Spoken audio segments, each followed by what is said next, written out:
I always wanted to be a teacher and a mom, but mostly a teacher in the beginning.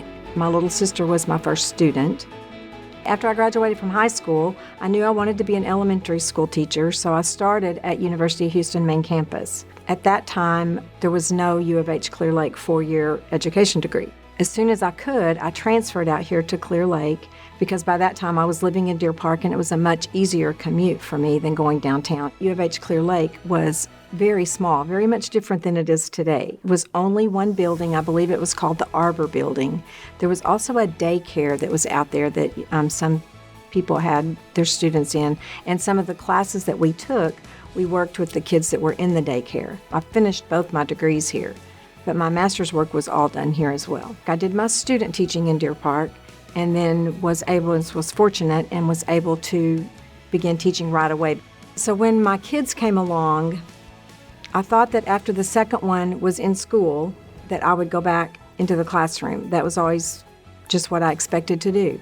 And I was fortunate. My husband's company was doing well, and he agreed with me that the thing for me to do was to stay at home. And that just kind of morphed into all the other things that I've always been involved in. I have stayed with one foot in the door at school, at some school, all the time.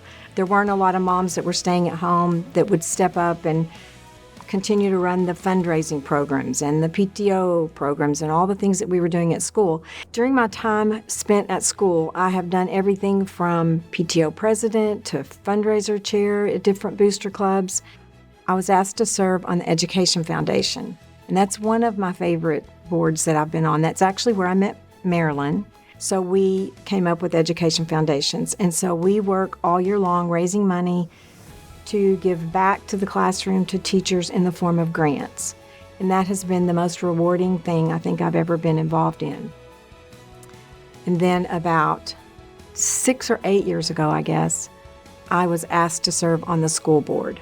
A lady was stepping down that had been there for many, many years, and they asked if I would finish her term, which I did, and I loved it. So when it came time to run, so far, I've been unopposed. I enjoy being on the school board a lot. I've learned a lot. I feel like I bring a lot to that board because I'm the only one there that was ever in a classroom other than as a parent.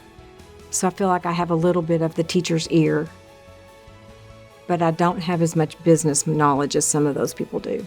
Another board that I'm very involved in and pretty passionate about is a group called the Deer Park Opportunity Center. My husband was involved in Rotary, and they had a group. They had people that would donate money to help students that were in dire straits. They were one step away from being homeless, or they're just falling between the cracks. There's just so many people that I've come in touch with through my life. I mean, most of the people that have influenced me in some way have been involved in school in some way, whether it's an elementary school teacher that I had that I loved, or on up into junior high and college. You know, people that make an impact on me were mostly involved in school in some way. I feel very honored that Marilyn nominated me for this award. She is someone that I've always looked up to. She's a pretty amazing lady, smart, articulate. I do feel very honored that she thought enough of me to nominate me for this. I'm very glad to be able to share this with my children, Laura and Andrew, and my many friends that are here with me as well. But mostly, I know my husband would be so proud. I feel like it's important for everyone to find a way to give back to their community, whether it's in a small way, in a classroom. I feel like it's important for everybody to give back, not just sit back and let everybody else do it.